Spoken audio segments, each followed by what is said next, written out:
ನಮ್ಮಪ್ಪ ಬರುವಂತಾಗ್ಲಿ ನಿಮ್ಮಪ್ಪ ಯಾರು ಬರಲೇ ಅವಲ್ಲ ಪಿಚ್ಚಲಿ ಕಂಡಿಗೆ ಹೋಗ್ಯಾನ ಇಲ್ಲಿ ನೋಡು ಹೇಳ್ತಾನೆ ಪಿಚ್ಚಲಿ ಕಂಡಿಗೆ ಹೋಯ ಹೆಸರು ನೋಡಕ ನಮ್ಮ ಅಪ್ಪ ಅಷ್ಟು ಬರಗೆಟ್ಟ ನಾನು ಬರ್ಬೇಕಾಗಿತ್ತು ಇಷ್ಟೊತ್ತಿಗೆ ದಾಟ್ರ ಅಂತ ಹೇಳ್ತಾ ಇನ್ನೂ ಬಂದಲ್ಲ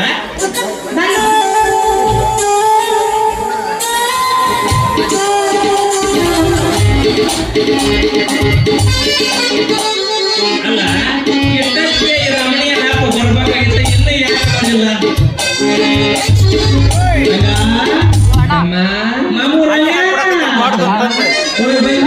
ಸತ್ಯಪ್ಪನಪ್ಪನೇನ ಅಲ್ಲಪ್ಪ ನಿತ್ಯಪ್ಪನ ಬಾಳ ಅನ್ಕಂಡೆ ಇವ ಬಾಳ ಮಾಡಿ ಮುದುಕೇರು ಸುದ್ದಿ ತಗದ ನನ್ನ ಮಗಳು ಬಂದ್ ಮಾಡಿರ್ತಾನಂತ ನಾ ಬಾಳ ಮಾಡಿ ಅನ್ಕೊಂಡ ಬಂದೇನಿ ಯಾಕಂದ್ರ ಮಾಳ ಮಂದಿ ಹೇಳಕತ್ತಿದ್ರಲ್ಲಿ ಅಲ್ಲಿ ಟ್ಯಾಂಕಿಂದ ಬರಾಕತ್ತೀನಿ ತಮ್ಮ ನಿಮ್ಮಪ್ಪ ನಿನ್ನ ಮಗಳು ಅದಾಳಲ್ಲ ಅವನ ಗುಡ್ಡಾಗ ಹಂಗ್ ಮಾತಾಡಕತ್ತಿದ್ಲು ಅವ ಅವನು ಮಾತಾಡ್ದ ಅವ ಯಾವ ಮಾತಾಡ್ದ ಅಂದ್ರ ಮಾತಾಡೋದ ಬಿಡುವಲ್ಲ ಏನ್ ಮಾಡಿದ ಏನೇನೋ ಅಂದ್ರು ಮನೆ ಅದನ್ನ ಕೇಳಿ ಸುದ್ದಿ ತೊಡ್ಕೊಳ್ಳಾರ್ದ ಅಲ್ಲಿ ಖರ್ಚಿ ಪಂಚಿಂಗ ಅರ್ಧ ಸಿಗಿಸ್ಕೊಂಡ್ರಿ ಯಪ್ಪ ಯಪ್ಪ ಯಪ್ಪ ಏನಾರ ಮಾಡ ಆದ್ರ ತಮ್ಮ ನನ್ನ ಮಗಳು ನಿನಗೆ ಒಂಚೂರ ಬಾಗ್ಯಾಳ ಅಂತ ಇಡೀ ಮಂದಿ ಹೇಳಾಕತ್ತೀರಲ್ಲಪ್ಪ ಇವು ಕೊಡಣ ಅವನು ಕೊಡಣ ನಿನಗೆ ಬೇಡ ಬೇಡ ಅಂತ ಹೇಳಿ ಸ್ವಲ್ಪ ಸೌಂಡ ಬರುವಂತ ಬಾಳ ಮಾತಾಡ್ತಿ ಅದು ಬಾಯ್ ಸತ್ತ ದುಡ್ಡಗತಿ ಅವಾಗ ಕೊಟ್ಟು ಬಿಡ ಅಂತ ಅನ್ನಾಗತ್ತಾರ ಆತ್ಮವ ಅವಾಗ ಕೊಡೋಚಿ ದೌಡ್ ಬಾರಿ ಮುಗಿ ಕರೆಗತ್ತಿ ಬಾಯೇ ಮುಗಿ ಕಡೆ ಬಿಡೋದಲ್ಲ ಆಯ್ತು ಬಾ ಹೋಲಿ ಬಾವ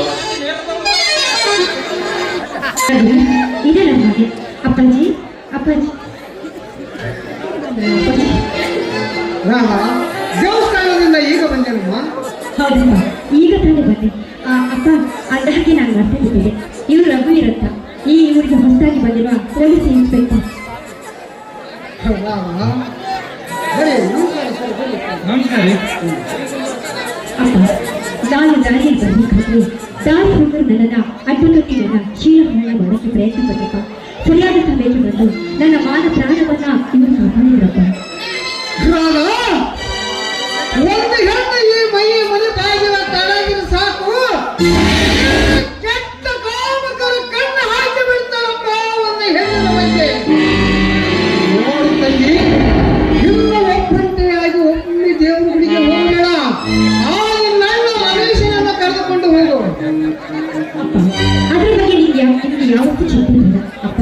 ನೀವು ಒಪ್ಪಿದ್ರೆ ಇವರನ್ನ ಮದುವೆ ಆಗ್ಬೇಕಂತ ನಾನು ಇಚ್ಛಿಸ್ತಾ ಇದ್ದೀನಪ್ಪ. ಏ ಹುಚ್ಚಿ, ಆಕಾಶದಲ್ಲಿ ಚಂದ್ರ ನೋಡಿ ಖುಷಿ ಪಡಿಬೇಕು ಹೊತ್ತು ಚಂದ್ರ ಇವನೇ ಎಂದು ತಪ್ಪಿಕೊಳ್ಳುವುದು ಹೊತ್ತ ಕಲ್ಪನೆಯಮ್ಮ, ಹೊತ್ತ ಕಲ್ಪನೆ. ಅಪ್ಪ ಅದು ಹಾಗಲ್ಲಪ್ಪ, ಇದಕ್ಕೆ ಇವ್ರ ಒಪ್ಪಿಗೆ ಕೂಡ ಇದೆ ಅಪ್ಪ. ಈ ವಿಷಯ ಮತ್ತೆ ಬಿಡಮ್ಮ, ಇದು ಮತ್ತೆ ಬಿಡಿ ಈ ವಿಷಯವನ್ನ. ಅವನ ಗಳಿಕೆ ಗೌರವ ಎಂತನೆಂಬುದ ಅರಿವಿಲ್ಲದೆ ಮಾತನಾಡ್ತೀರಮ್ಮ. ಯಾಕಂದರೆ ಅದರಂತೆ ನಾವು ಕಡುಬಡವರು ಅವರು ಕೇಳಿದಷ್ಟು ಲಕ್ಷಣೆಯನ್ನು ನಮಗೆ ಕೊಡುವುದಾಗಲಿಲ್ಲಮ್ಮ. ಯಾಕಂದರೆ ಹಿಂದೆ ಒಂದು ವರದಕ್ಷಿಣೆ ಪುಸ್ತಕಗಳನ್ನು ಓದಿ ಬಂದಿದ್ದೆ. ಒಬ್ಬ ಹೆಣ್ಣು ಮಗಳ ಮದುವೆ ನಡೆದಿತ್ತಂತೆ. ಅವರ ತಂದೆ 50,000 ರೂಪಾಯಿ ವರದಕ್ಷಿಣೆ ಕೊಡ್ತಾನಂತೇಳಿ ಮಾತು ಕೊಟ್ಟಿದ್ದಂತೆ. ಆದರೆ ಮಾಂಗಲ್ಯ ಕಾರ್ಯಕ್ಕೆ ಹಣ ಕೊಡುವುದು ಆಗಲಿಲ್ಲ. ಆ ಮದುಮಗನ ವರದಕ್ಷಿಣೆಯ ಮಾಂಗಲ್ಯ ಕಟ್ಟುವುದಿಲ್ಲ ಅಂತೆಯೇ ಹಠವಾಗಿ ಹೆಣ್ಣು ಬಿಟ್ಟನಂತೆ. ಪಾಪ ಆ ಹೆಣ್ಣು ಮಗಳು ಅಪಮಾನ ತಾಳಲಾರದೆ ನೇಣು ಹಾಕಿಕೊಂಡು ಸತ್ತು ಹೋದರಂತೆ. ಮದುವೆಗೆ ಬಂದ ಜನರೆಲ್ಲ ಅಕ್ಷತೆ ಹಾಕುವ ಬದಲು ಇಡೀ ಮಣ್ಣು ಹಾಕಿ ಹೋದರಂತೆ. ಎಂತ ಕರುಳು ಕೊರೆಯುವ ಪ್ರಸಂಗ ತಂಗಿನಿದು. ಬಡವರ ಬಾಳುವಂತ ತಂಚೆ ಹರದ ವೇಳೆಯಂತೆ ಹೊಸ ತಂಚೆ ತರುವುದಾಗಲಿಲ್ಲ, ಆ ವೇಣಿ ಬಿಡಿಯಲಿಲ್ಲ. ನೋಡಬಾರ ಎಂತವರಿಗೆ ನಮ್ಮ ಕೈಯಿಂದ ವರದಕ್ಷಿಣೆ ಕೊಡುವುದಾಗುತ್ತಿದೆಯಮ್ಮ. ಲೋಕಮಿಸ್ಟ ಜಗನ್ನಾಥ್ ಅವರೇ, ನಾನೇನು ನಿಮ್ಮ ಹಣ ಆಸ್ತಿ ವರದಕ್ಷಿಣೆಗೆ ಆಸೆ ಪಟ್ಟು ಈ ನಿಮ್ಮ ಮಗಳನ್ನು ಮದುವೆ ಬಂದಿಲ್ಲ. ಅದಲ್ಲದೆ ನಾನೊಬ್ಬ ಸರ್ಕಾರಿ ನೌಕರ. ನಮ್ಮಂತವ್ರದ್ದು ವರದಕ್ಷಿಣೆ ಅಂತ ಹುಚ್ಚು ನಮಗೆ ಒಳಗಾದರೆ ಹೇಗೆ? ಹಣ ಆಸ್ತಿಯನ್ನು ಪಾಸ್ತಿಯನ್ನು ಕುಳಿತಿರುವ ಈ ನಮ್ಮ ಕಲಿಕಾಲದ ಜನ ನಮ್ಮಂತವ್ರನ್ನು ನೋಡಿ ಕರೆಯಬೇಕು, ಅದೇ ನನ್ನ ಆಸೆ. ಅದು ಹಾಗಲ್ಲಪ್ಪ ರವೀರ. ಮದುವೆ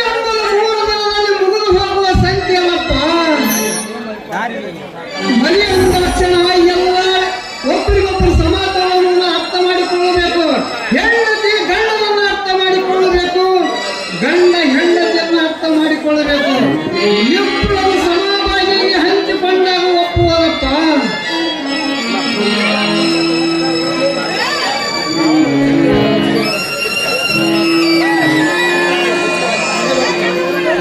ಅದು ಇಲ್ರಿ ರಘುವೀರ, ಈ ನಿಮ್ಮ ಮನೆಯಲ್ಲಿ ಒಪ್ಪಿಕೊಳ್ಳುತ್ತಾರೇನಪ್ಪ? ಇಲ್ಲ ಸರ್, ಇದು ನನ್ನ ದುಃಖದ ಪ್ರಶ್ನೆ. ಇದನ್ನೀಗ ನಾನು ನಿಮ್ಮ ಮುಂದೆ ಪಿಚ್ಚಿ ಹೇಳಬೇಕು. 20 ವರ್ಷಗಳ ಹಿಂದೆ ನನ್ನ ಹೆತ್ತವರು ನನ್ನ ಕಣ್ಣಿಂದ ಮರೆಯಾದರು. ಇನ್ನು ನಾನು ಪೊಲೀಸ್ ಅಧಿಕಾರಿ ಆಗಬೇಕೆಂಬ ನನ್ನ ಕನಸನ್ನು ಹೊತ್ತುಕೊಂಡಂತ ನನ್ನ ಅಣ್ಣ ಆಕ್ಸಿಡೆಂಟ್ ಎಂಬ ಅವಘಾತದಲ್ಲಿ ದೈವ ನೀರಾದರು. ನನ್ನ ದುರಾದೃಷ್ಟಕ್ಕೆ ನಾನೊಬ್ಬ ಈಗ ಅನಾಥ ಸರ್, ಅನಾಥ.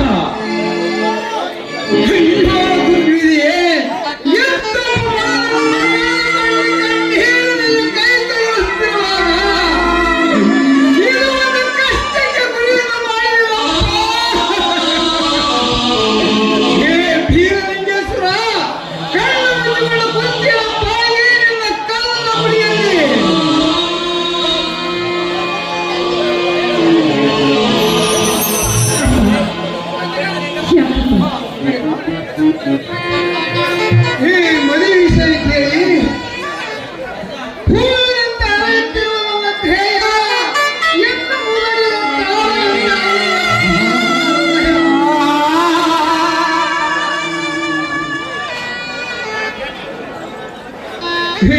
ನನ್ನ ಮುಪ್ಪಿನ ಹೃದಯ ಹರಳಿದಂತಾಗಿದೆಯಪ್ಪ, ಹರಳಿದಂತಾಗಿದೆ.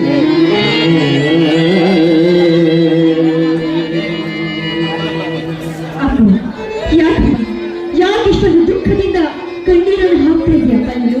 ಯಾವ ಕಣ್ಣೀರು ಹಾಕ್ತಾ ಇದೆಯಾ ಅಪ್ಪ? ಆಗ ಶುಭ ಕಾರ್ಯಕ್ಕೆ ನೀನು ಹಾಳಿಸಿ ಹರಸ್ಬೇಕೆಂದರೆ ನೀನು ಮಗಳು ಕೊಡುತ್ತೀಯಪ್ಪ. ಹಾಗೆ ಆಯ್ತಪ್ಪ, ಹಾಗೆ ಆಗಲಿ. ಹಣವಲ್ಲ ಕೂಡಿ ಬಂದರೆ ಹಣದವರು ಯಾರಿರುತ್ತೇನೆ. ಹೇಗಿದೆ ಹಾಗೆ ಆಗುತ್ತದಮ್ಮ. ಈ ವಿಷಯ ಏನಾದ್ರೂ ನನ್ನ ಮುಹೂರ್ತವನ್ನು ನೋಡಿ ರಮೇಶ್ ಬಂದ ಕೂಡಲೇ ಮದುವೆ ಮುಗಿಸಿಬಿಟ್ರಾಯ್ತು. ಆಯ್ತಪ್ಪ, ನೀನು ಮಾತಾಡ್ತೀರಪ್ಪ. ಅಪ್ಪ, ಈ ವಿಷಯ ಏನಾದ್ರೂ ನನ್ನ ಅಣ್ಣ ಕೇಳಿದ್ರೆ ಅದೆಷ್ಟು ಸಂತೋಷ ಪಡ್ತಾನೆ ಅಣ್ಣ. ಅಪ್ಪ ಕೇಳಪ್ಪ ಒಂದು ನಿಮಿಷ. ಅಪ್ಪ, ನಾನು ಮೊದಲು ಹೋಗಿ ನನ್ನ ಅಣ್ಣನಿಗೆ ವಿಷಯನ ಹೇಳಿ ಬರ್ತೀನಪ್ಪ. ಈಗ ನನ್ನ ರಮೇಶ ಇಲ್ಲೇ ಬಂದಂತಾಯ್ತು. ನಿನ್ನ ಮದುವೆ ಬಗ್ಗೆ ಅವರ ಅಭಿಪ್ರಾಯ ಏನೆಂಬುದನ್ನು ಕೇಳಬಹುದು. ಏನಪ್ಪ ಇದು? ಮನೆಯಲ್ಲಿ ತುಂಬಾ ಸಂತೋಷದ ವಾತಾವರಣ. ಮನೆಯಲ್ಲಿ ಏನಾದರೂ ಶುಭ ಸಮಾರಂಭ ಏನಪ್ಪ? ಐತಪ್ಪ, ವಿಶೇಷ ಇದೆ. ಯಾಕಂದರೆ ಈಗ ನಾವು ನಿಮ್ಮ ತಂಗಿರಾದ ಮದುವೆ ವಯಸ್ಸಿಗೆ ಬಂದಿದ್ದಾಳೆ. ಅವಳಿಗೊಂದು ಒಳ್ಳೆಯ ವರವನ್ನು ಹುಡುಕಿ ಮದುವೆ ಮಾಡಿ ಕೊಟ್ಟು ಬಿಟ್ಟರೆ ನನ್ನ ತಂದೆ ಮಗನ ಭಾವ ಎಂದಾಗಿ ಹೋಗುತ್ತಿದೆಪ್ಪ. ನನಗೆ ಈ ವಿಷಯ ತಿಳಿದಿರಲಿಲ್ಲಪ್ಪ. ನಮ್ಮ ತಂಗಿ ಮದುವೆ ವಯಸ್ಸಿಗೆ ಬಂದಿದ್ದಾಳೆ. ತಂಗಿ ತಂಗಿ ಏನಪ್ಪ ಬಾರಣೆಯಲ್ಲಿ? ನೋಡಪ್ಪ, ನಮ್ಮ ತಂಗಿಯ ಮಗ ಮದುವೆ ವಿಷಯ ಕೇಳಿದ ತಕ್ಷಣವೇ ಹೂವಿನಂತೆ ಎರಡಿದೆ. ಅಪ್ಪ, ಅದಕ್ಕೇನಂತಪ್ಪ? ಇಲ್ಲೇ ಕುಂಟಾಗುತ್ತೆ. ಒಳ್ಳೆಯವರನ್ನ ಹುಡುಗಿ ಇವಳಿಗೆ ಮದುವೆ ಮಾಡಿದರೆ ಆಯ್ತು. ಅಪ್ಪ, ಅಣ್ಣ ನೋಡೋಣ, ನನಗೆ ಆ ಚಿಂತೆ ಬೇಡ. ಯಾಕಂದ್ರೆ ನಾನು ಮದುವೆಗೆ ವರವನ್ನ ಇಚ್ಛಿಸಿ ನಾನೇ ಕರೆದುಕೊಂಡು ಬಂದಿದ್ದೆ. ನಾನು ತಂಗಿ ರಾಮ, ಏನೆಂದ್ರೆ ದೇವರ ಪೂಜೆಗೆಂದು ಹೋದವಳು ಸಾರಿ ಹೋಗನನ್ನ ಕರೆದುಕೊಂಡು ಬಂದು ನನ್ನ ಪತಿ ಎಂದು ಹೇಳುತ್ತಿರುವ ಅಮ್ಮ ಹುಚ್ಚಿ. ತಾಯಿ ಇಲ್ಲದ ತಪ್ಪಲಿ ಎಂದು ಹಕ್ಕಿಯಂತೆ ಸಾಗಿದರೆ ರೆಕ್ಕೆ ಬಲಿತ ಮೇಲೆ ಪಕ್ಕನೆ ಹಾರಲು ಯೋಚಿಸುತ್ತಿರುವೆಯನಮ್ಮ ಹುಚ್ಚಿ. ಅಣ್ಣ, ನಾನೇನು ದಾರಿ ಹೊತ್ತು ನನ್ನ ಹಗರಣಕ್ಕೆ ಕೈ ಮಾಡಿ ಕರೆದುಕೊಂಡು ಬಂದಿಲ್ಲ ಅಣ್ಣ. ನಾನು ಬಂದಿಲ್ಲ. ನಿನ್ನ ತಂಗಿಯಾಗಿ ಸಪ್ತತೆಯಿಂದ ನಿನ್ನ ಅಪ್ಪನೆಯನ್ನು ಕೇಳಲು ನಾನು ಬಂದಿದ್ದೆ ಅಣ್ಣ. ನಾನು ಬಂದಿದ್ದೇನೆ ಅಣ್ಣ. ಹಕ್ಕಿಯಕ್ಕೆ ಬಂದ್ರೆ ತನ್ನ ಗೂಡನ್ನು ಮರೆತು ಯಾವತ್ತೂ ಹೋಗುದಿಲ್ಲ ಅಣ್ಣ. ಅದು ನನಗೆ ಯಾವತ್ತೂ ಮರಿಬೇಡ ಅಣ್ಣ, ನೀ ಮರಿಬೇಡ. ತಂಗಿ, ನೀನು ಹಾವಿನ ಹುತ್ತಕ್ಕೆ ಹಾಲೆರೆಯುತ್ತಿರುವೆ. ನೀನು ಹಾವಿನ ಹುತ್ತಕ್ಕೆ ಹಾಲೆರೆದರೆ ಆ ವಿಷಕಾರುವ ಸರ್ಪ ಕಚ್ಚದೆ ಬಿಡದಮ್ಮ, ಕಚ್ಚದೆ ಬಿಡದು. ಅದರಲ್ಲಿ ಈ ಕಲಿಗಾಲದಲ್ಲಿ ನಮ್ಮಂತ ಬಡವರ ಹೆಣ್ಣು ಮಕ್ಕಳನ್ನ ಕಂಡರೆ ಈ ಗಂಡ ಶ್ರೀಮಂತರು ಪ್ರೀತಿ ಪ್ರೇಮದ ನಾಟಕವಾಡಿ ಬಲಿ ತೆಗೆದುಕೊಳ್ಳುತ್ತಾರಮ್ಮ, ಬಲಿ ತೆಗೆದುಕೊಳ್ಳುತ್ತಾರೆ. ನೀನು ಎಚ್ಚರದಿಂದ ಇರು ತಂಗಿ, ಎಚ್ಚರದಿಂದ ಇರು. ಮಿಸ್ಟರ್ ರಮೇಶ್, ನಾನೇನು ಶ್ರೀಮಂತನಿಂದ ಸೊಕ್ಕಿನಿಂದ ಮಾತಾಡ್ತಿರುವಲ್ಲ. ಅಕ್ಕರೆ ಅಂತಿರುವ ನಿನ್ನ ತಂಗಿನ ಬಾಳಿನಲ್ಲಿ ಸಕ್ಕರೆ ಅಂತ ಜೀವನ ಮಾಡಲು ಬಂದರೆ ನಿನ್ನ ಮಾತಿನ ಅರ್ಥ ಈ ಕೋಟೆಗೆ ದಾರಿ ಮಾಡಿಕೊಡ್ತದೆ. ಸ್ವಲ್ಪ ವಿಚಾರ ಮಾಡಿ ಮಾತನಾಡು. ಸರಿಯಾಗಿಯೇ ಮಾತನಾಡುತ್ತಿದ್ದೇನೆ. ಏನೇ ಆದರೂ ಲೋಕ್ ಮಿಸ್ಟರ್ ರಘುವೀರ್, ಇನ್ಸ್ಪೆಕ್ಟರ್ ರಘುವೀರ್, ನಿನ್ನಿಂದ ನೀತಿ ಪಾಠವನ್ನು ಕಲಿಯಬೇಕಾದ ಅವಶ್ಯಕತೆ ನನಗಿಲ್ಲ. ಈ ನನ್ನ ಮುಚ್ಚಿನಂತ ತಂಗಿಯನ್ನ ನಿನ್ನಂತ ಕೋಡಂಗಿಗೆ ಕೈ ಕೊಡುವುದು ನನಗಿಷ್ಟವಿಲ್ಲ. ನನ್ನ ಪೆತ್ತ ನೆತ್ತಿಗೆ ಇರುವ ಮೊದಲು ಕಾಲು ಕೇಳುವೆ ನಮ್ಮ ಮನೆಯಿಂದ.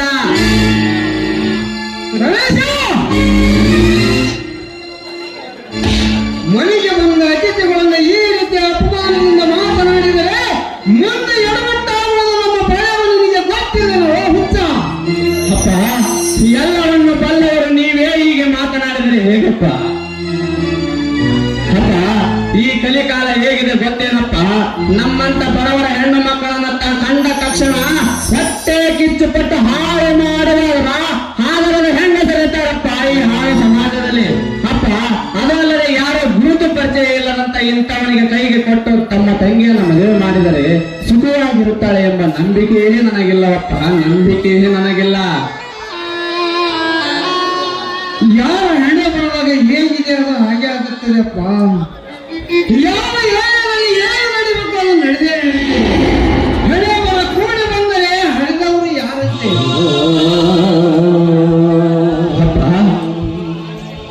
ಯಾಕಂದರೆ ಪಾಪ ಅವನು ಒಬ್ಬ ಅನಾಥನೆಂದು ಹೇಳ್ತಿದ್ದಾನೆ. ಮನೆಗೆ ಬಂದ ಸಂಬಂಧವನ್ನು ನಾವು ಹೀಗೆ ಹಿಂಸೆಯನ್ನು ಮಾತನಾಡಿದರೆ ಮುಂದೆ ನಮ್ಮ ಜೀವನದ ಗತಿ ಹೇಗಪ್ಪ? ಅಪ್ಪ, ಎಲ್ಲವನ್ನು ಬಲ್ಲವರು ನೀವೇ ಈ ರೀತಿ ಮಾತನಾಡಿದರೆ ಅಂದ ಮೇಲೆ ನಿಮ್ಮ ಮಾತಿಗೆ ಮರು ಮಾತನಾಡುವುದರಲ್ಲಿ ಅರ್ಥವೇ ಇಲ್ಲ. ಇವರಿಗೆ ನಮ್ಮ ತಂಗಿಯನ್ನು ಕೊಟ್ಟು ಮದುವೆ ಮಾಡುವುದರಲ್ಲಿ ನಿಮಗೆ ಸಂತೋಷವಿದೆ ಎಂದೆನಿಸಿದರೆ ಹಾಗೆ ಆಗಲ್ಲಪ್ಪ. ವಿಧಿ ಯಾರ ಹಣೆ ಬರದಲ್ಲಿ ಹೇಗೆ ಬರೆಯುವ ಹಾಗೆ ಆಗಲಿ. ಯಾರೋ ಒಬ್ಬ ಅಪರಿಚಿತ ವ್ಯಕ್ತಿಗೆ ಈ ನಿನ್ನ ತಂಗಿಯನ್ನು ದಾರಿಯನ್ನು ಕೊಟ್ಟರೆ ಅವಳು ಸುಖವಾಗಿರ್ತಾಳೆ ಎಂಬುದು ಅಳವಡಿಸಲು ನಿನಗಿಲ್ಲ. ಅದಲ್ಲದೆ ಬಡತನದ ಮನೆಯಿಂದ ಬಂದ ಹೆಣ್ಣೆಯನ್ನು ಕೊಡಲು ನೂರಾರು ತಪ್ಪಿನ ಗೂಬೆಗಳನ್ನು ಕೂರಿಸಿ ಚಿತ್ರ ಹಿಂಸೆ ಬಿಡುವ ಈ ಕಲಿಕಾಲದಲ್ಲಿ ಮನೆಗೆ ಬಂದ ಅಳಿಯನನ್ನು ದೂರ ತಳ್ಳುವುದು ಸಾಧ್ಯತೆಯಲ್ಲ ರಮೇಶ. ಸ್ವಲ್ಪ ವಿಚಾರ ಮಾಡು. ಅಣ್ಣ, ಹೌದು ರಮೇಶ, ರಘುವೀರ ಹೇಳದಲ್ಲಿ ನ್ಯಾಯವಿದೆ.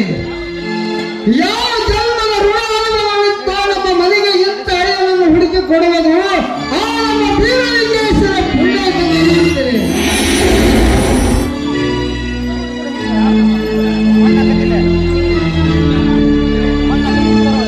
ಅದು ಅಲ್ಲದೆ ಕಡುಬಡತನದಿಂದ ದುಡುಕು ಮಾಡಿಕೊಂಡರೆ ನಮ್ಮ ಜೀವನವೇ ಎಡವಟ್ಟಾಗುವುದು. ಇಂಥ ಸಂಬಂಧವನ್ನು ನನ್ನ ಬೀರಲಿಂಗೇಶ್ವರ ಹುಡಿಕೊಂಡು ಬಂದಂತಾಗುತ್ತದೆ. ಒಂದು ಮೋಟ ನೋಡಿ ಮದುವೆಯನ್ನು ಮುಗಿಸಿಕೊಳ್ಳಲು ನಡೆಯಪ್ಪ. ಅಣ್ಣ, ಅಣ್ಣ, ನೀನೇನಾದ್ರೂ ಸಂತೋಷವನ್ನು ಮಾಡಿ ನನ್ನ ಶ್ರೀಮಂತರಿಗೆ ಕೊಟ್ಟು ಮದುವೆ ಮಾಡಿದ್ರೆ ನಿನ್ನ ತಂಗಿಯರಾದ್ರೂ ಸಂತೋಷದಿಂದ ಇರ್ತಾಳಂತ ನೀನು ಇಟ್ಟುಕೊಂಡಿದ್ದೀನಣ್ಣ. ಖಂಡಿತ ಸಾಧ್ಯವಿಲ್ಲಣ್ಣ. ಮನಸ್ಸನ್ನು ಒಬ್ಬರಿಗೆ ಕೊಟ್ಟು ದೇಹವನ್ನು ಮತ್ತೊಬ್ಬರಿಗೆ ಕೊಟ್ರೆ ಆ ನಿನ್ನ ತಂಗಿ ಯಾವತ್ತೂ ಸಂತೋಷವಾಗಿ ಖಂಡಿತ ಇರೋದಿಲ್ಲಣ್ಣ. ಅಣ್ಣ, ದಯವಿಟ್ಟು ಈ ನಿನ್ನ ತಂಗಿನ ಮದುವೆ ಮಾಡಿಕೊಳ್ಳಿಕ್ಕೆ ಒಪ್ಪಿಕೊಳ್ಳ. ಹೇಳಬೇಡ ತಂಗಿ, ಹೇಳಬೇಡ. ನಿನ್ನ ಈ ಒಪ್ಪಿಗೆಗೆ ನನ್ನ ಸಮ್ಮತಿ ಇದೆ. ನಾನೇನು ಬೇಕೆಂದು ಈ ಮಾತುಗಳನ್ನು ಆಡಿಲ್ಲವಮ್ಮ. ಈ ಕಲಿಕಾಲದಲ್ಲಿ ನಮ್ಮಂತ ಬಡವರ ಹೆಣ್ಣು ಮಕ್ಕಳನ್ನ ಕಂಡಕ್ಷಣ ಪ್ರೀತಿ ಪ್ರೇಮದ ಬಲೆಯನ್ನ ಬೀಸಿ ಹಾಳು ಮಾಡುವ ಘಾತಕರಿದ್ದಾರಮ್ಮ, ಘಾತಕರಿದ್ದಾರೆ. ಧರ್ಮಸ್ಥಳ ಎಂಬ ಧರ್ಮ ತುಂಬಿದ ಧರ್ಮಸ್ಥಳದಲ್ಲಿ ಸೌಜನ್ಯ ಎಂಬ ಯುವತಿಗೆ ನ್ಯಾಯ ಸಿಗಲಿಲ್ಲ. ನಮ್ಮಂತ ಕಡುಬಡವರ ಹೆಣ್ಣು ಮಕ್ಕಳಿಗೆ ಯಾವಾಗ ನ್ಯಾಯ ಸಿಗುತ್ತೆ ಅಮ್ಮ? ಅವಳಲ್ಲಿ ನೀನು ಎಲ್ಲಿ ಹಳ್ಳಕ್ಕೆ ಬೀಳುವೆ ಎಂಬ ಆತಂಕದಲ್ಲಿ ಈ ರೀತಿ ಮಾಡಿದೆ. ತಂಗಿ, ನಿಮ್ಮ ಇಬ್ಬರ ಈ ಜೋಡಿಯನ್ನು ನೋಡಿದ ತಕ್ಷಣ ನನಗೆ ರಾಧಾಕೃಷ್ಣರೇ ನೆನಪಿಗೆ ಬರುತ್ತಿದ್ದಾರೆ. ಇದೇ ಸಂತೋಷದಲ್ಲಿ ಒಂದು ಹಾಡನ್ನು ಹಾಡಮ್ಮ. ಆಯ್ತಣ್ಣ, ನಿಮ್ಮ ಇಚ್ಛೆದಂತೆ ಆಗಲಿ.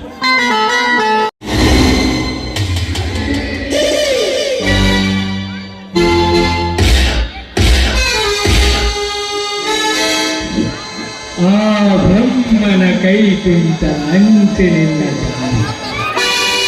ಜಗವನ್ನು ನಿಂತಿಸುವ ಸುಂದರ ಮುಖದ ಸುಂದರ ಬೆಳಗ್ಗೆ ರಜನೆ.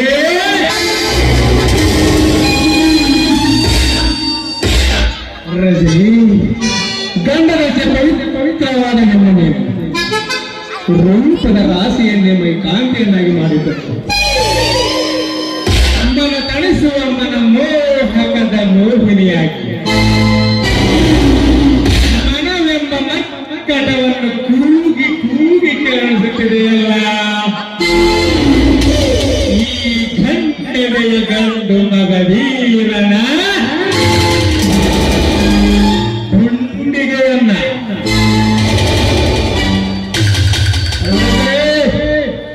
ರಜನಿ ಎಂಬ ಮೃದುವಾದ ಹೂವಿನಿಂದ ನನ್ನ ಹೃದಯವನ್ನು ಗುಂಡಿಗೆ ಹಾಕಿಕೊಂಡು ಪ್ರೀತಿ ಪ್ರೇಮದ ನಾಟಕವನ್ನಾಡಿ ನನ್ನ ಪ್ರಥಮ ಪ್ರವೇಶದ ಮುನ್ನುಡಿಯನ್ನು ನಿನಗೆ ಬರೆಯಲೇಬೇಕು.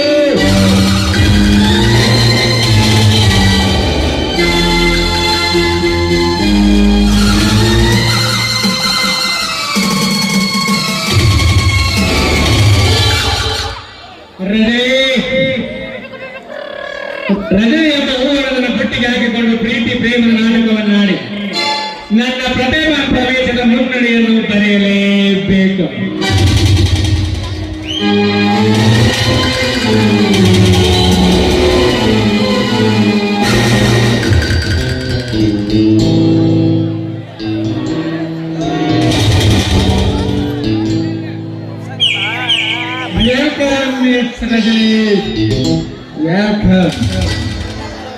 ಏ ಮಿಸ್ಟರ್, ಯಾರು ನಮ್ಮ ಕಂಪನಿಗೆ ಬಂದು ನನಗೆ ಸ್ವಾಗತ ಕೋರುವರು?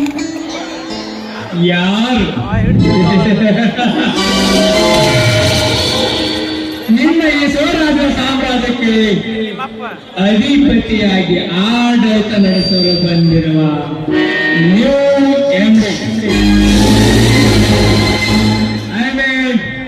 ಮ್ಯಾನೇಜಿಂಗ್ ಡೈರೆಕ್ಟರ್ ಆಫ್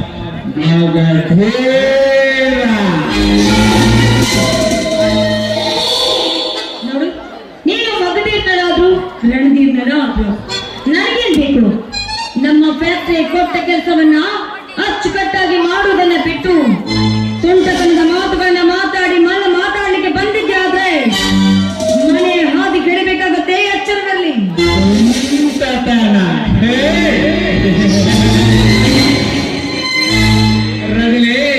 ಹದಿನೆಂಟರ ಎಳೆಯ ಸೊಂಟವನ್ನು ನೋಡಿ ಸುರುಗಿಸಿರುವುದನ್ನು ಸೆಳೆದಾಡಿಕೊಂಡು ನಗುವ ನನಗೆ ಅಂತ ನರ್ತಿಸಿದರ ನಾರಿಯ ಮಾರಿಯನ್ನು ಕಂಡು ಈ ಸಂತನಗರಿಯಲ್ಲಿ ಸ್ವಂತತನ ಬರದೆ ಮತ್ತಿನ್ಯಾವ ಮಾತು ಬರಬೇಕು ಸತಿ? ಏನಂದ್ರೆ ನನಗೆ ಸತಿ ಅಂತ ಕರಿಬೇಡ. ದಿನ ಬೆಳಗಾದ ತಿಂಗಳಿಗೊಮ್ಮೆ ನಿಮ್ಮಂತ ನಾಯಿಗಳಿಗೆ ಸಂಬಳ ಕೊಡುವ ವರದಿಯನ್ನ ಮನವಿ ಮಾಡಿಕೊಂಡು ನಿಂತಿರ್ಬೇಡ. ಕಳೆಯುಗಳ ಸೋಳೆ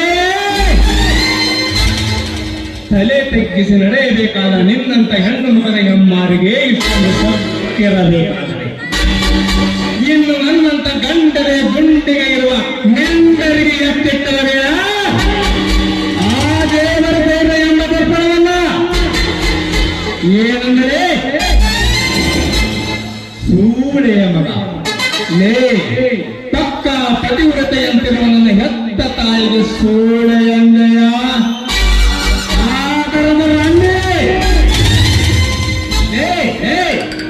ಈಗಲೇ ನಿನ್ನನ್ನು ನನ್ನ ಸೇನ ಸೂಳೆ ತಿರುಗಿಸಿಕೊಂಡು ಹಿಂದೆ ಕಟ್ಟುವೆನು ನಿನಗೆ ಸೂಳೆಯ ಪಟ್ಟವನ್ನ. ನರಿ ಜಾತಿ ಕುಲದ ನಾಯಿ ದಾರಿ ಎದುರಿಗೆ ನಿಂತು ಮಾತನಾಡ್ತಾ ಇದ್ದ ನಾನು ಅರಿವಿದೆಯಾ ಮೂಢ ನಿನಗೆ? ನನ್ನ ಗಾಡಿಯಲ್ಲಿ ನಿಂತು ನನಗೆ ಬಾಯಿಗೆ ಬಂದಂತೆ ಮಾತಾಡ್ತೇನೋ ಮೂರ್ಖ. ಈ ವಿಷಯವೇನ ಏನಾದ್ರೂ ನನ್ನ ತಂದೆಗೆ ತಿಳಿಸಿದ್ದೆ ಆದ್ರೆ ನನ್ನ ತಂದೆ ಬಂದೂಕಿನ ಗುಂಡಿಗೆ ಈ ನಿನ್ನ ಗಂಡದೆ ತುಂಡು ತುಂಡಾಗಿ ಹೋಗೋದು ಎಚ್ಚರ.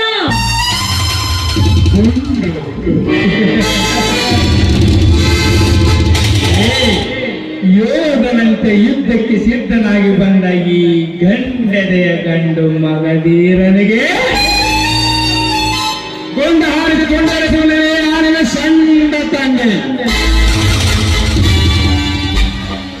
ರಜನೆ ಸೇಡು ತೀರಿಸಿಕೊಳ್ಳುವುದೆಂದರೆ ಸಮಯೋಲೆ ಕೊಟ್ಟು ಕರೆಸಿದನಲ್ಲ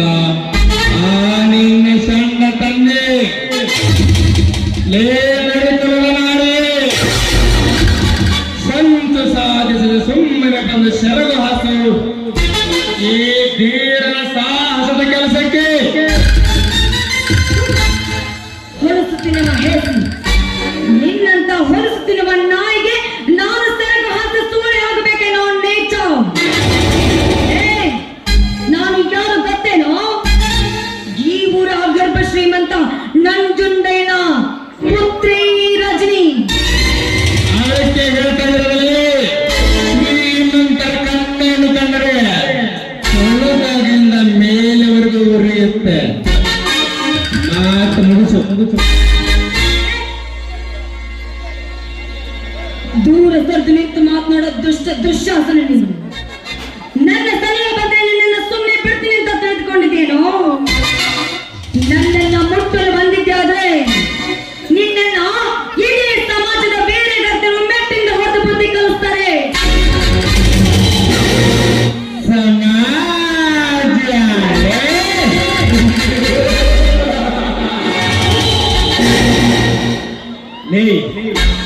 ಒಂಬತ್ತು ತಿಂಗಳು ಶಾಲೆ ಕಲಿಯುತ್ತೇನೆ ಅಂತ ತಂದೆ ತಾಯಿಗಳಿಗೆ ತುಂಟು ನೆಪ ಹೇಳಿ ಸಿಡಿ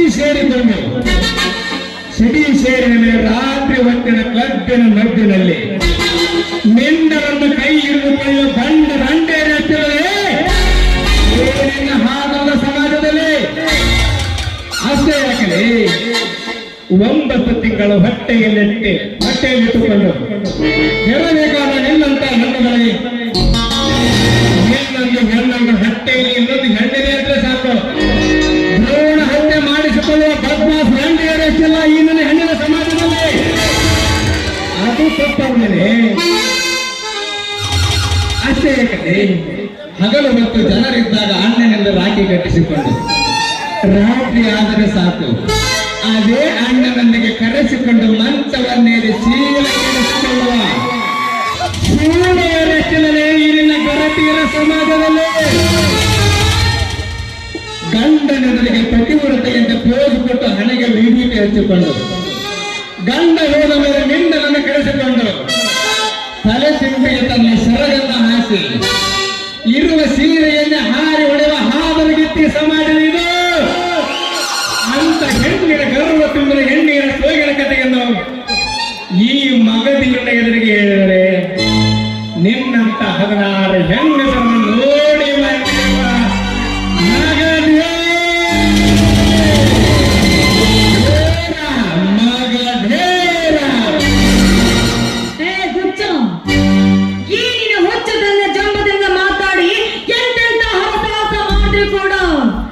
ಯಾವತ್ತು ಸಿಗಲಾದೋ ಈ ರಜನಿಯ ಸುಗಂಧದ ಪರಿಮಳವನ್ನ. ರಜನಿ ಗಂಧದಷ್ಟೇ ಪವಿತ್ರವಾದ ಹೆಣ್ಣು ನೀನು. ಗಂಧದಂತಿರುವ ಈ ನಿನ್ನ ಮೈಸುಖದ ಸುವಾಸನೆಯನ್ನು ಹೀರುವ ಮೃಗ ರಾಜ ನಾನಾಗಿ ಬಂದರೆ ಕೈ ಕಚ್ಚುವ ಮಿಡಿನಾಗರ ನೀನಾಟೆಯ ಆವೇಶ ಕಣ್ಣೆ. ಈಗಲೇ ನಿನ್ನ ನನ್ನ ಸೇವನ ಸುಲಿಯ ತೆಗೆದುಕೊಂಡು ಕಟ್ಟಲಿನ ಸೂಳೆಯ ಪಟ್ಟವನ್ನ ಕೈ ಬಿಡೋ ನರಕುಲದ ಮೋನವನಿಗೆ ಎಲ್ಲೋ ನೀಚ. ಈಗಿಂದು ನನ್ನ ಕೈ ಮುಟ್ಟಿದ್ದಾದ್ರೆ ನಿನ್ನನ್ನು ಬಿಡ್ತೀನಿ ಅಂತ ಬರ್ತೀನಿ ನೀಚ. ನಿನ್ನ ಮಾತು ನಾನು ಯಾವತ್ತೂ ಸುಮ್ಮನೆ ಬಿಡೋದಿಲ್ಲ. ನನ್ನಂತ ಹೆಣ್ಣಿನ ಕೈ ಹಾಕಲು ಬರುವ ನಿಮ್ಮಂತ ಹೇಸಿಕೊಳ್ಳ ನಾಯಿಗೆ ನಾಚಿಕೆ ಆಗಬೇಕು. ಹೇಸಿ ಜನ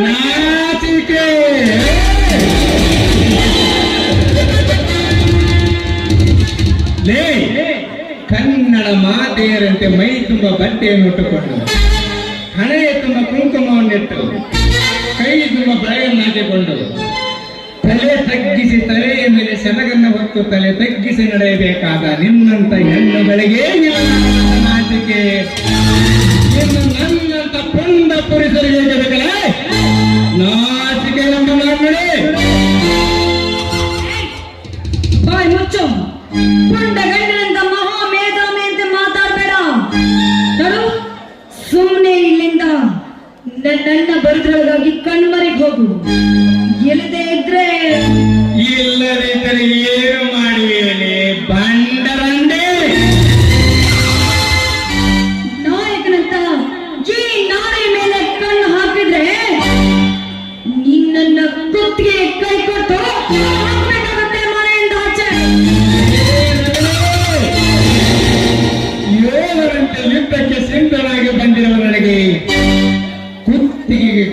ಹಾಕಿ ಹೊರದೊಡುವ ಈ ನಿನ್ನ ಕೈಗಳನ್ನು ಕತ್ತರಿಸಿ ಹರಿಸಿದರೆ ಎತ್ತ ಹೋಗುವುದು ನಿನ್ನ ಚಿತ್ತ. ಸುಮ್ಮನೆ ಬಂದು ನನ್ನ ಜೊತೆ ಹಾಳೆ ಬೆಳೆಯಲೇ. ನನ್ನನ್ನ ನೆತ್ತರ ಹರಿಸಲು ಮೃತ್ಯು ನೀನಾಗಿ ಬಂದಿದ್ದಾದ್ರೆ ನಿನ್ನನ್ನು ಸುಮ್ಮನೆ ಬರ್ತೀನಿ ಅಂತ ತಿಳ್ಕೊಂಡಿದ್ದೀನೋ? ನಿನ್ನ ರಕ್ತ ಕವಳೆ ಹಾಕೋದಕ್ಕೆ ನಾವು ಚಂಡಿಚ್ಚೋ ಮುಂಡೆ ಆಗಬೇಕಾಗುತ್ತೆ.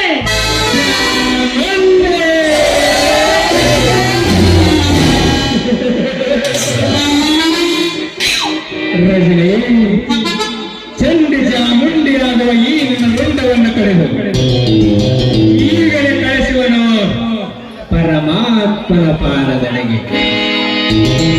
ಅಂದರೆ ಈ ಕಥೆಗಾರ ಬರೆದ ಕಾಲ್ಪನಿಕ ಕಥೆಯಲ್ಲಿ ನಿನ್ನ ಪಾತ್ರ ಇಷ್ಟೇ ನೆನೆಸುತ್ತದೆ. ನೆನೆಸಿಕೋ ನಿನ್ನ ಮನೆಯ ದೇವರನ್ನ. ಈಗಲೇ ಹಾರಿ ಹೋಗುವುದು ಈ ನಿನ್ನ ಪ್ರಾಣವೆಂಬ ಪಕ್ಷಿ ಪರಮಾತ್ಮನ ಪಾದದೆಡೆಗೆ.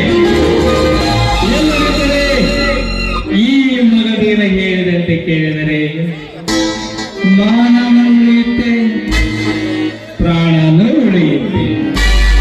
It is my your own decision.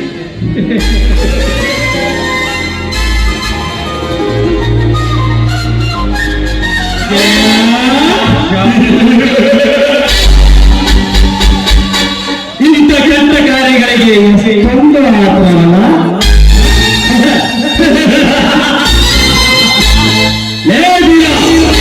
ಹೇಳುವನ್ನು ಕೇಳುವಲ್ಲಿ ಯಾರನ್ನು ಕರೆದುಕೊಂಡು ನನ್ನ ತಂಗಿಯ ಮೇಲೆ ಕೈ ಮಾಡುವುದು ಸತ್ತ ಪ್ರಯತ್ನ ಮಾಡಲ್ಲ.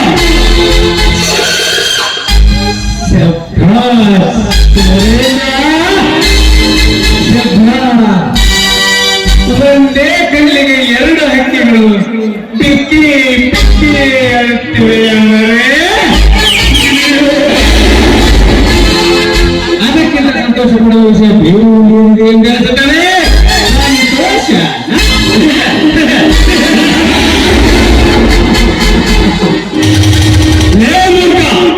ಸಂಕಟ ಪಡಬೇಕಾದವರು ಸಂತೋಷ ಪಡ್ತೀನಿ ಅಂದರೆ ನಿಮ್ಮ ಪ್ರವಾಸದಿಂದ ಬರಿಲ್ಲ ಈ ಜಗತ್ತಿನಲ್ಲಿ.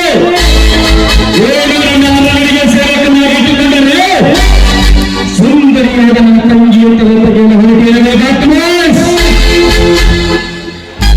ಅಣ್ಣ, ಅಷ್ಟೇ ಅಲ್ಲ, ಯಾರು ಈ ಸಮಯದಲ್ಲಿ ನನ್ನನ್ನ ಬಲತ್ಕರಿಸಲು ಬಂದಿದ್ದನ್ನ ಈ ನೀಚ.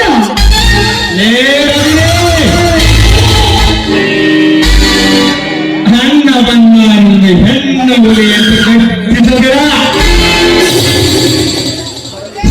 ಶೀಲ ಕೆಡಿಸಲು ಬಂದ ಷಂಡ ಎಂದು ಬಣ್ಣದ ಬಂಡಾಟಗಳನ್ನು ಮಾಡಿದರೆ ಈ ನಿನ್ನ ಸಹೋದರನಿಗೆ ಸುಟ್ಟು ಹೋಗುವ ನೀರಿನ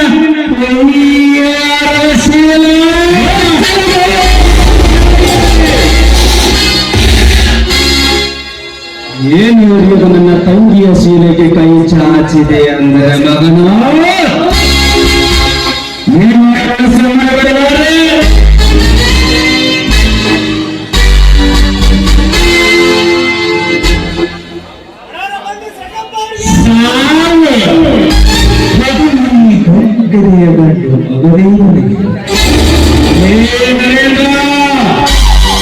ಸತ್ತ ಸಾವಿರದ ಹಣಗಳಿಗೆ ಎಲ್ಲೆಡೆ ಗೀರುಗಳ ಸೇರಬಲ್ಲ ಈ ಗಂಡನೇ ಗಂಡು ಕಾರಣನಿಗೆ ಮಗನಿಗೆ ಸಾವಿನ ಕೈ ಗಂಡು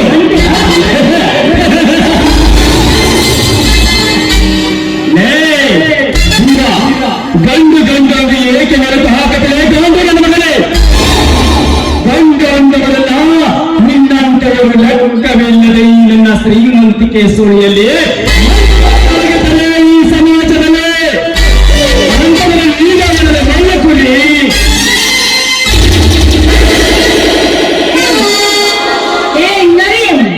ಬಡ ಹುಟ್ಟಿದ ಅಣ್ಣ ಮುಂದೆ ಇರ್ಬೇಕಾದ್ರೆ ಈ ಕಣ್ಣಿ ಮೇಲೆ ಕೋಮದ ಕೆಟ್ಟ ಕಣ್ಣು ಹಾಕ್ತೇನೆ. ಮಗನೇ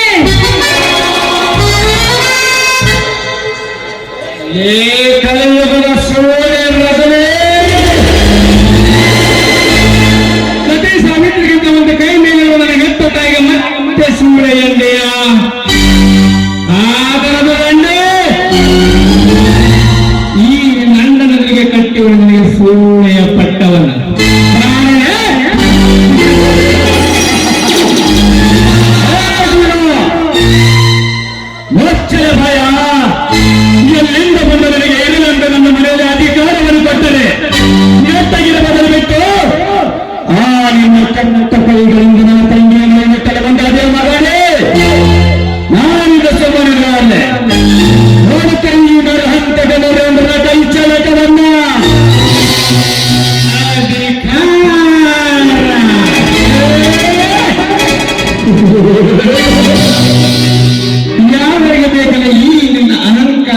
ಪ್ರಕಾರ ನರೇಂದ್ರ ಕೆಲಸದ ಲೆಕ್ಕವಿಟ್ಟುಕೊಂಡು ಈ ನಿನ್ನ ಗರಡು ತುಂಬಿದ ಗರಡಿಯಲ್ಲಿ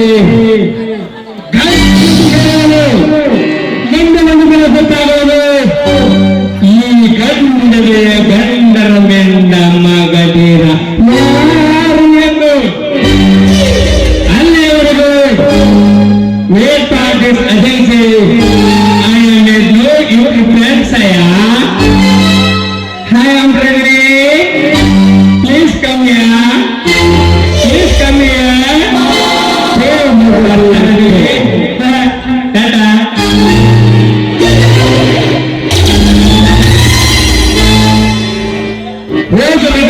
ಹೋಗು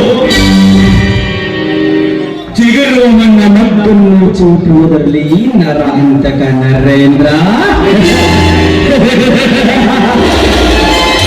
ಮಹಾಚಾಣಕ್ಯ ನಿನ್ನನ್ನು ಹೇಗೆ ಹೊಸದಾಗಬೇಕಂತ ನಾನು ಚೆನ್ನಾಗಿ ನಮ್ಮಿಬ್ಬರ ಮಧ್ಯದಲ್ಲಿ ಆರಂಭವಾದ ಯೋಗದಲ್ಲಿ ಜಪ್ಪು ಜಯ ಸಾಧನಬೇಕೆಂದು ಅಂದುಕೊಂಡಿರುವ ಆ ನಿನ್ನ ಕನಸಿಗೆ ನೆರವೇರಿಟ್ಟು ನಿನ್ನ ಕತೆಗೆ ಆರಂಭಿಸಿದರೆ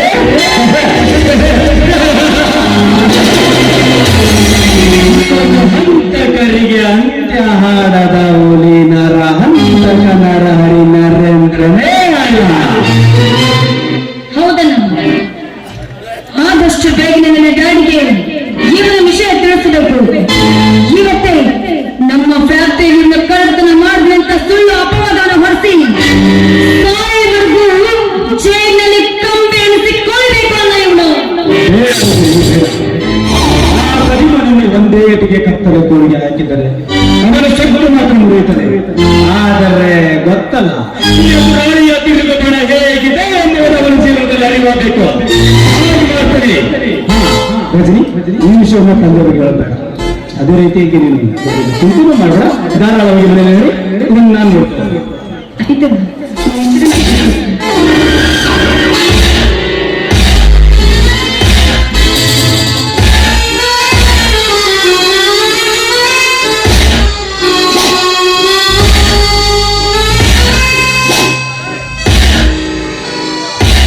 ತೀರಾ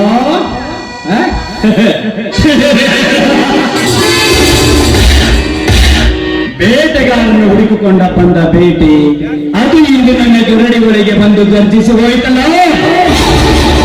ಆ ಧೀರನಿಂದ ಗರ್ವವಾದ ಬೇಟೆ ಹೋಗಲಿ, ಗಡಿ ಯಾಕೆ ಓಡಿ ಹೋಗುತ್ತೇನೆಂಬ ಒಂದು ಆಲೋಚನೆ ತೆಗೆದುಕೊಂಡರು.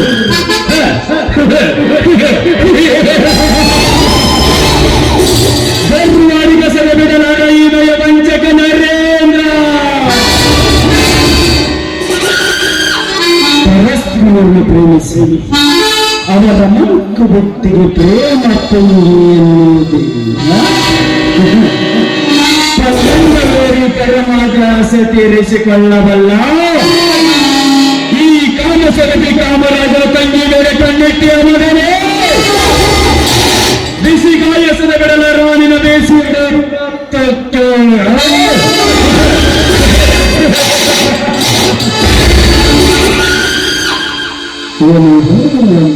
ಶಿವ ಗಂಟೆ ಬಾರಿಸಿದ್ರೆ ಶಿವ, ಗಂಟೆ ಬಾರಿಸಿದ್ರೆ ಯಮ.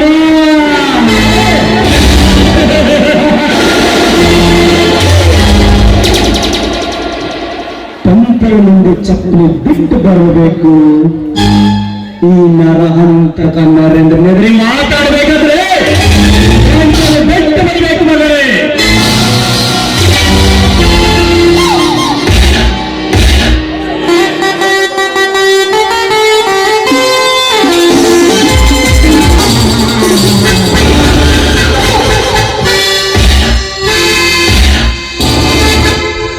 ಇನ್ನು ನಾನು ಖಂಡಿತ ಹೆಣ್ಣುಗಳನ್ನು ಬಿಟ್ಟು ಕೆಟ್ಟವನಲ್ಲ, ಈ ದಿವಾಳಿ ಹುಡುಗ.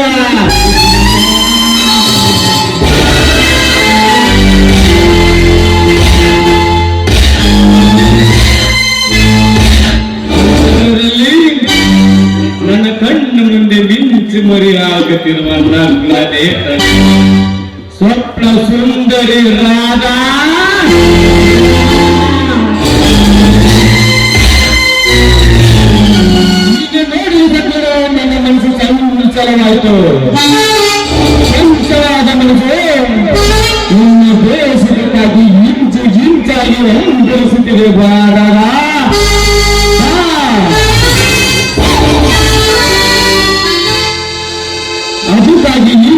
ದಾರಿಗೆ ಅರಿಸಿ ನಿಂತಿರುವನು ನಿನ್ನ ಪ್ರೇಮದ ದೊರೆಯಾಗಿ.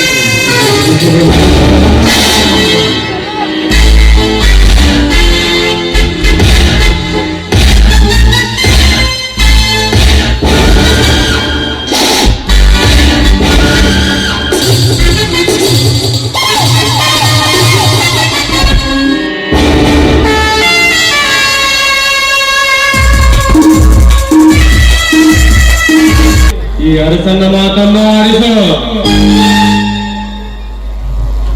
ನನ್ನನ್ನು ತಡೆದು ನಿಂತ ತಾವ್ಯಾರು ಅಂತ ಕೇಳಿದ್ರು.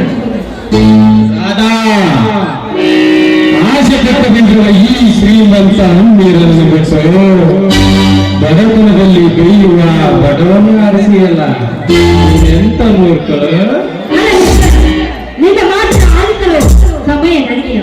ಯಾಕಂದ್ರೆ ನನ್ನ ಅರಸ ನನಗಾಗಿ ನನ್ನ ಮನೆಯಲ್ಲಿ ಕಾದು ಕೂತಿದ್ದಾರೆ. ಹೆಚ್ಚಿಗೆ ಮಾತಾಡಿದ್ರೆ ಇಲ್ಲಿಂದ ಹೊರಟು ಹೋಗೋಣ. ರಾಧಾ,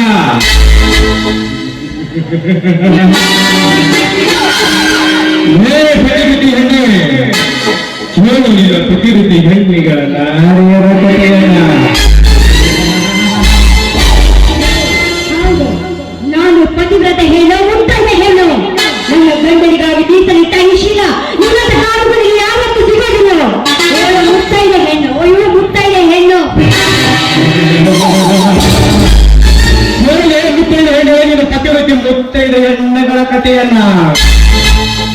ಮನೆಯಲ್ಲಿ ಗಂಡನಿದ್ದರು, ಮುಂಡನ ಜೊತೆ ಸರಸ ಹಾಡ ಹೆಣ್ಣುಗಳು ಎಷ್ಟಿಲ್ಲ ಇನ್ನು ಪ್ರತಿರುತಿ ಹೆಣ್ಣಿನ ಸಮಾಜದಲ್ಲಿ. ಯಾವುದೇ ಒಬ್ಬ ಬಡ ಯುವಕನನ್ನು ಪ್ರೀತಿಸಿ ಅವರಿಗೆ ಇಲ್ಲ ಸಲ್ಲದ ಆಸೆಯನ್ನು ತೋರಿಸಿ ಹಣ ಹಣ ಹಣ ಬರುತ್ತಂದ ತಕ್ಷಣ ಚೇಂಜ್ ಆದ ಬಂಡ ರಂಡಿಯರಿಷ್ಟಿಲ್ಲ ಈವಾಗ ಸಮಾಜದಲ್ಲಿ. ಸುಮ್ಮನೆ ಸುಲಸದ ಸರಸ ಸಮಾಜದಲ್ಲಿ ಸರಿ ಆಚೆ ಅನ್ನೋದು ನಿನ್ನಂತ ಸುಂದರವಾದ ಹುಡುಗಿಯರು ಹೇಳುವ ಸರಿಯಲ್ಲ. ಯಾರೋ ಒಬ್ಬರು ಹಾಗಿರ್ತಾರಂತ, ಎಲ್ಲರೂ ಆಗಿರ್ತಾರಂತ ತಿಳ್ಕೊಂಡಿರ್ಬೋದು. ಇದು ತಪ್ಪು. ಪ್ರಪಂಚದಲ್ಲಿ ಎಲ್ಲ ಹೆಣ್ಣುಮಕ್ಕಳು ಹಾಗೆ ಹೇಳೋದಿಲ್ಲ. ಬರೆದುಕೊಂಡು ಇರ್ತಾಳೋ ಅದನ್ನ ತಿಳಿದುಕೊಂಡು ನೀನು ಮಾತಾಡಿ. ನೀವು ನಾ ಹೇಳೋದಕ್ಕೆ ಕೇಳದಿದ್ದರೆ ನಿನ್ನ ಗಂಡನ ಪ್ರಾಣ ಪರಮಾತ್ಮ ಪಾದಕ್ಕೆ ಕಳಿಸಿ ನನ್ನ ನೆನಪನ್ನು ಅನುಭವಿಸಬೇಕೇನೆ. ನಿನ್ನ ಎಚ್ಚರದ ಮಾತು ಕೇಳಿ ಹುಚ್ಚರಂತ ನಡೆಸಿದ್ರೆ ಈ ಜಗತ್ತು ಹೇಳುತ್ತೆ ಹೆಣ್ಣಿನ ಸೌಂದರ್ಯಕ್ಕೆ ಬೆಲೆ ಕೊಟ್ಟ ಭಾರತೀಯ ಸಂಸ್ಕೃತಿ ಅಂತ.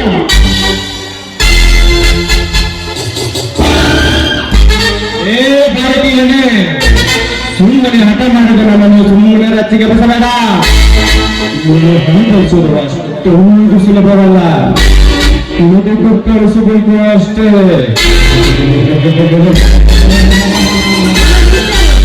ನಿನ್ನೊಬ್ಬನ ಕಡೆಗೆ ಕಾಮಣೆ ಆಗ್ಬೇಕ. ಜಗವೆಲ್ಲ ಹೆಸರಿಕೊಂಡ್ರೆ ಜಗವೆಲ್ಲ ಹಸಿರಾಗಲು ಸಾಧ್ಯವೇನು? ನೀನು ಕಾದುಕ ನೀಡಕ ಒಳ್ಳೆ ಮಾತಿನ ದಾರಿ ಬಿಟ್ಟಿರ್ತೀನಿ. ಇಲ್ಲ ನಾನು ಸುಮ್ಮನೆ ಬಿಡುದಿಲ್ಲ. ಹಾಕಿನ ಸಂಬಂಧ ನಿನ್ನ ಕೆಳಗೆ ಎಚ್ಚರ.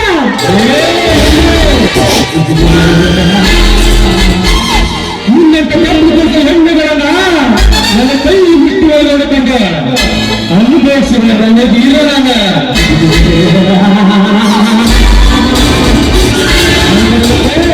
ಸುಮ್ಮನೆ ಹಠ ಮಾಡಬೇಡ.